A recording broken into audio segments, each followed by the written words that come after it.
Now we're going to have some questions from this year's COCO.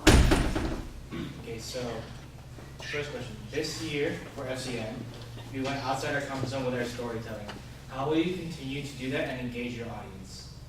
I feel like, as controversial as it seems, like there's so many things happening in the Philippines as of right now, and they're pretty negative things, but we can always shine light to them, to people here in the States, especially because as I emphasized in my speech, that our generation is currently lacking like the knowledge of what's going on in our homeland, and I feel like if we continue to instill those values and those stories about what's happening at home, and so they don't forget where they come from, I feel like that would be a very interesting thing, because with being part of the FCN this year, and this being my first, like everyone, there was so much great feedback about what we tried to do with the whole the JFAB movement, and I feel like if we continue to give those stories about our past, and just continuing to remind them that this is where you're from, and these are the people behind you, and you are the next generation in front of them, I feel like we can create so many more interesting stories and ways of telling it to everyone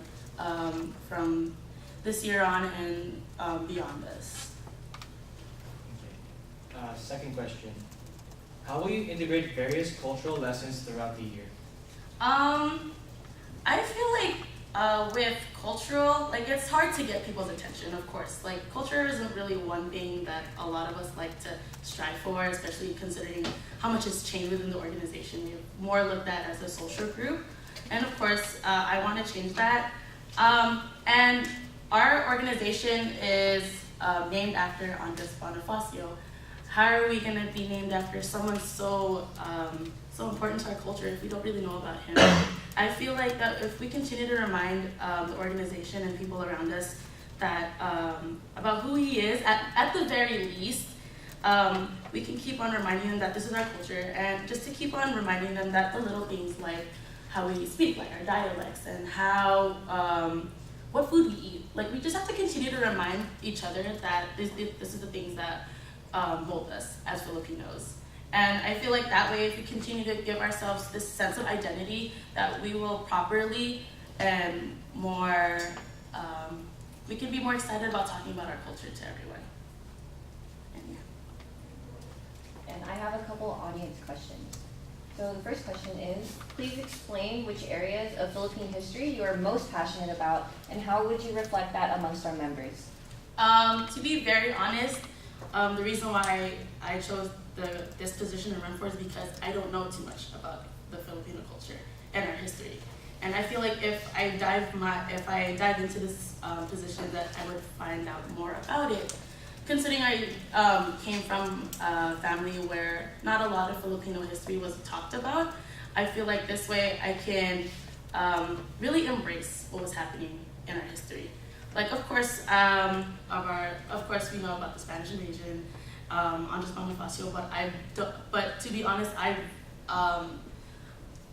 want to dive into more of our history. Even though it sounds cliche, even though it sounds like I'm not quote unquote prepared for what I'm looking for, I really want to really dive into what this position and what our organization is really about, and that's culture and our history, if that makes any sense. And the next question. For second semester, usually as it has been seen, FCN tends to take over report-wise. How will you balance working FCN but also emphasizing all other aspects of culture that doesn't just pertain to the content of FCN? I feel that what I would do, since FCN is such a big part, is an integral part of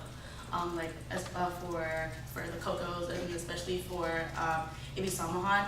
Like I said before, always having those constant reminders about who you are as a person, as a Filipino, and constantly integrating that within FCN. It might be hard considering everyone's focusing on a story, the story about FCN, or just focusing on a dance. It's those little reminders that really enrich how FCN and those little things about culture. I feel like trying to balance that out will be a challenge. However, I will tackle it hands-on, considering how important it is to just keep on reminding each other that we are Filipino and there's something behind us that we always have to remember. like as I said earlier, we're the latter generation and we tend to shy away from our roots. And I feel like at least having like a report bi-weekly about what's happening in the Philippines, and then trying to connect that to whatever FCN is going to be about, that would be a really good way to just continue to remind each other, educate, enrich, and like enforce what we are all about. Thank you.